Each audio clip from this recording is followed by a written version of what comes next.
अंदर का चार्ज पकड़ा जाए और बाहर वाला बच जाए, इसे हम गॉसेस लॉ कहते हैं। समझ नहीं आया? ध्यान से सुन। पहले इस डायग्राम को देखो, ये एक क्लोज सरफेस है। क्लोज सरफेस के अंदर एक प्लस क्यू चार्ज रखा है जिसमें से इलेक्ट्रिक फील्ड लाइंस निकल रही हैं। गॉसेस लॉ में भी हम इलेक्ट्रिक फ्लक्स को पढ़ते हैं। इलेक्ट्रिक फ्लक्स मतलब इलेक्ट्रिक फील्ड लाइंस का फ्लो होना। अब एक बात समझो, ये एक क्लोज सरफेस है, इसके अंदर प्लस क्यू चार्ज रखा है। अब इसमें से इलेक्ट्रिक फील्ड लाइंस निकल रही हैं। हाँ, जितना ज्यादा चार्ज होगा उतनी ज्यादा ही इलेक्ट्रिक फील्ड फ्लो होगा। तो यहाँ से हमें एक बात का पता लगा कि फ्लो डायरेक्टली प्रोपोर्शनल होता है चार्ज के। फ्लो मतलब फ्लक्स, दोनों एक ही बात है। जितना ज्यादा चार्ज होगा उतना ज्यादा फ्लक्स होगा। हम लिख सकते हैं कि फ्लक्स डायरेक्टली प्रोपोर्शनल होता है चार्ज। अब इस प्रोपोर्शनल को हटाने के लिए कांस्टेंट लेंगे 1/ε0 इनटू q। तो ये हमारा एक फॉर्मूला बन गया कि phi is equals to 1/ε0 into q। अब यही सेम चीज डेफिनेशन में लिखी हुई है, the total electric flux through a closed surface is equal to the 1/ε0 times the net charge enclosed by the surface. मतलब एक क्लोज्ड सरफेस के अंदर से निकलने वाली इलेक्ट्रिक फील्ड लाइंस यानी कि इलेक्ट्रिक फ्लक्स बराबर होता है 1/ε0 टाइम्स उस क्लोज्ड सरफेस के अंदर रखे टोटल चार्ज। फ्लक्स का फॉर्मूला हो गया q/ε0। ये एनसी का मतलब है एक क्लोज्ड सरफेस। तुम्हारे मन में एक डाउट आ रहा होगा कि इलेक्ट्रिक फ्लक्स का फॉर्मूला ये भी है और इलेक्ट्रिक फ्लक्स का फॉर्मूला ये भी है, ये दो फॉर्मूले कैसे हैं, हम कहां और कैसे यूज करेंगे? तो देखो, जहां भी इलेक्ट्रिक फील्ड की बात हो रही हो, इलेक्ट्रिक फील्ड गिवन हो, तो इस फॉर्मूले का यूज होगा। अगर जहां चार्ज की बात हो रही हो तो इस फॉर्मूले का यूज होगा। अब ये फॉर्मूला कहां से आया, इसका डेरिवेशन और देख लो, बोर्ड एग्जाम में आता है। तो देखो, डरो मत, बहुत ईजी है। तो देखो, एक स्फीयर है। अब हमने इस स्फीयर का छोटा सा एक एरिया ले लिया जिसका एरिया डी है। छोटे एरिया को हम डी से डिनोट कर सकते हैं या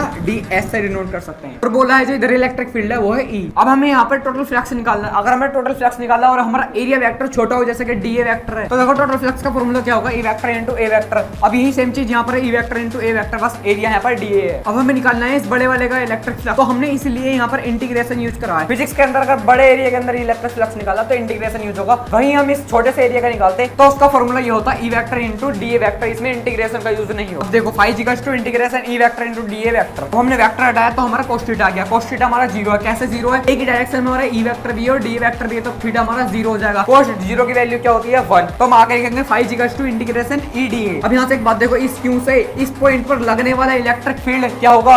1/4πε0 q/r²। पिछली वीडियो में मैंने इसका डेरिवेशन भी कर रखा। तो देखो, इस फॉर्मूले में इलेक्ट्रिक फील्ड का फॉर्मूला लिख देंगे 1/ε0 q/r²। तो देखो 1/4πε0 q/r² कॉमन है, तो हमने एक साइड रख लिया और इंटीग्रेशन में क्या आया? dA। अब यहाँ ध्यान दो, dA का मतलब एरिया, इंटीग्रेशन का मतलब बड़े वाले का एरिया, यानी कि स्फीयर का एरिया। जो ये स्फीयर था इसका एरिया क्या होता है? 4πr²। phi is equals to 1/4πε0 q/r², 4πr²। अब जो कट रहा है उसका कट कर लेंगे, 4π से 4π कट गया, r² से r² कट गया, तो phi is equals to q/ε0। En का मतलब अंदर। लो, हो गया, बस डरना नहीं है, अलर्ट।